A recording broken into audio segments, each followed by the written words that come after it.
El alcalde del municipio, Carlos Fernández Bielsa, en representación del Ayuntamiento de Mislata,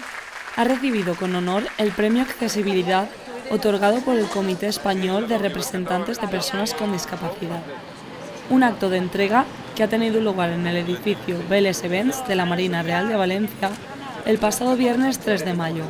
justo el día en que se celebraba el Día Nacional de la Convención Internacional sobre los Derechos de las Personas con Discapacidad. Este galardón es un impulso al trabajo de muchas personas, de muchos colectivos, de mucha gente que durante décadas ha trabajado por hacer de Mislata una ciudad mejor, más accesible,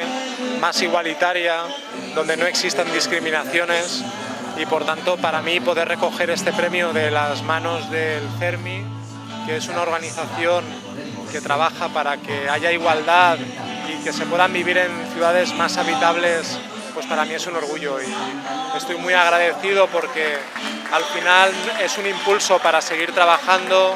para seguir mejorando la vida de la gente. La política es eso, es conquistar los sueños, especialmente de los que menos tienen, de los que más lo necesitan y de los que necesitan todo el apoyo de la administración para poder tener esperanza. Y esto va por ellos.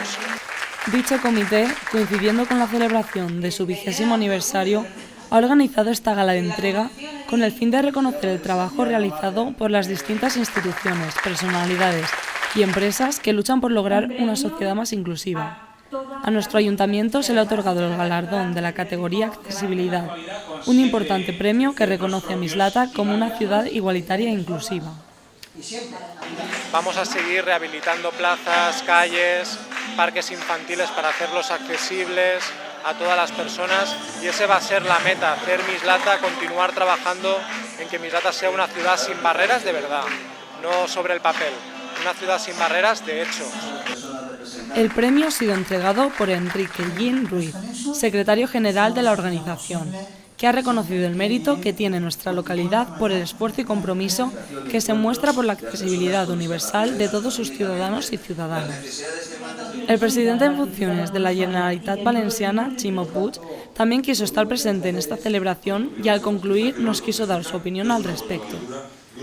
Se ha avanzado mucho en estos últimos 4 años, pero desde luego hay que continuar insistiendo en una igualdad efectiva de derechos, porque no se trata simplemente de hacer paternalismo, sino es una cuestión de justicia y de decencia de una sociedad. Y yo quiero agradecer al CERMI todo el trabajo que se está haciendo, sobre todo también en el ámbito del trabajo. A mí me gusta decir que la ley de dependencia no es una ley de dependencia, es una ley de independencia. Independencia de las personas para tener su propio proyecto de vida digno. Junto a este galardón se une el sello de calidad AENOR que recibió Mislata el pasado año y que nos distinguía como ciudad accesible, siendo el primer municipio de toda España en recibirlo. En definitiva, ambos galardones premian todas las acciones que se han realizado en la ciudad con el fin de hacer de Mislata una ciudad pensada para todas las personas.